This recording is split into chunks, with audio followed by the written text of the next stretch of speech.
Go yard. I got so much motherfucking design on right now.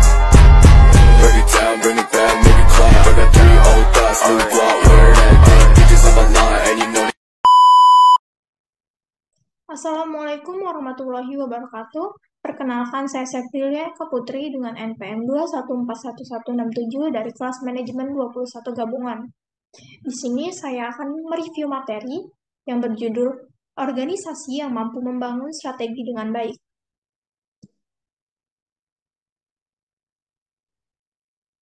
Yang pertama, ada kerangka kerja dalam pengimplementasian strategi. Dalam proses mengeksekusi atau mengimplementasikan strategi, selalu diikuti dengan proses memilih teknik serta perilaku yang lebih spesifik guna menunjang kelancaran operasi perusahaan untuk memastikan segala hal terselesaikan dan berujung pada hasil yang baik.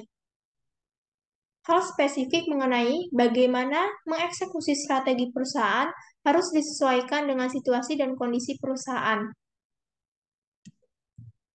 Selanjutnya ada cara melaksanakan strategi dengan baik.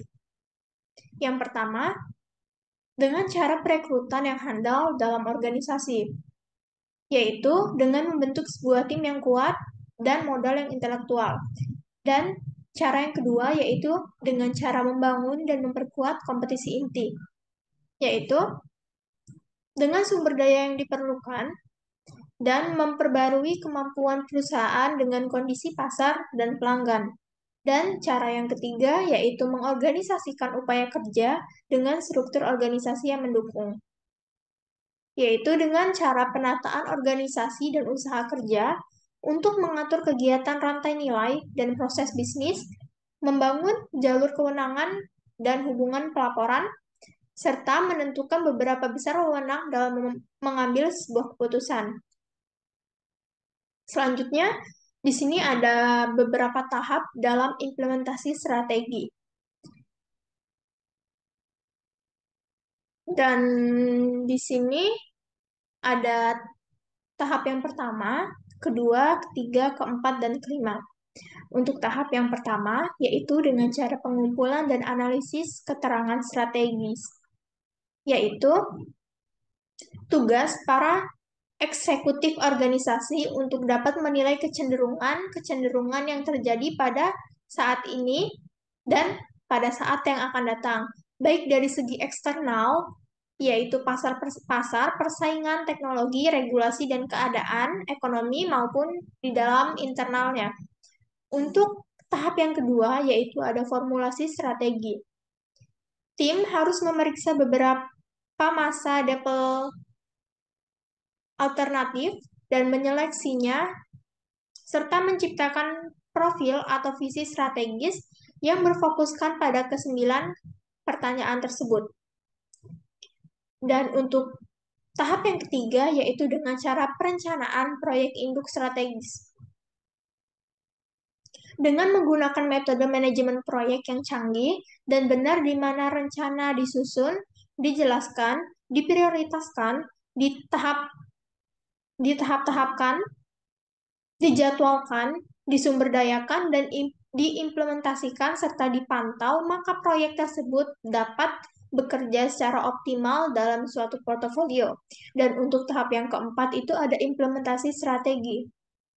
Pada tahap ini, merupakan tahap pelaksanaan yang mana kualitas suatu proyek sangat diharuskan. Untuk itu, dibutuhkan suatu sistem komunikasi yang handal, cepat, dan akurat, yang dimulai dari tingkat terendah hingga tingkat yang tinggi. Dan untuk tahap yang terakhir itu ada pemantauan, peninjauan, dan pembaruan strategi. Pada tahap ini, dibutuhkan indikator internal atau kemajuan di bidang tujuan dan langkah strategis, dan juga kemajuan proyek, maupun indikator eksternal, yaitu validitas asumsi dasar yang menjadi kepercayaan visi. Dan selanjutnya, ada membangun organisasi yang mampu melaksanakan strategi dengan baik. Pengimplementasian strategi perusahaan yang baik sangatlah tergantung pada sumber daya yang kompeten ataupun latar belakang tugas dan perannya.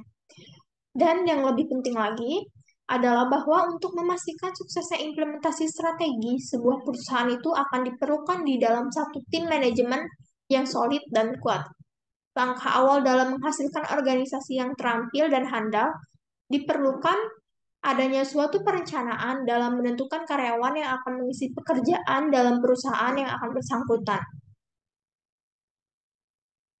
Dan kesimpulan pada materi kali ini yaitu organisasi yang mampu membangun strategi dengan baik adalah yang memiliki kemampuan untuk merencanakan dan mengelola rencana bisnis secara efektif sesuai dengan tujuan, pesaing, dan pasar untuk mencapai keberhasilan jangka panjang dan pertumbuhan yang berkelanjutan.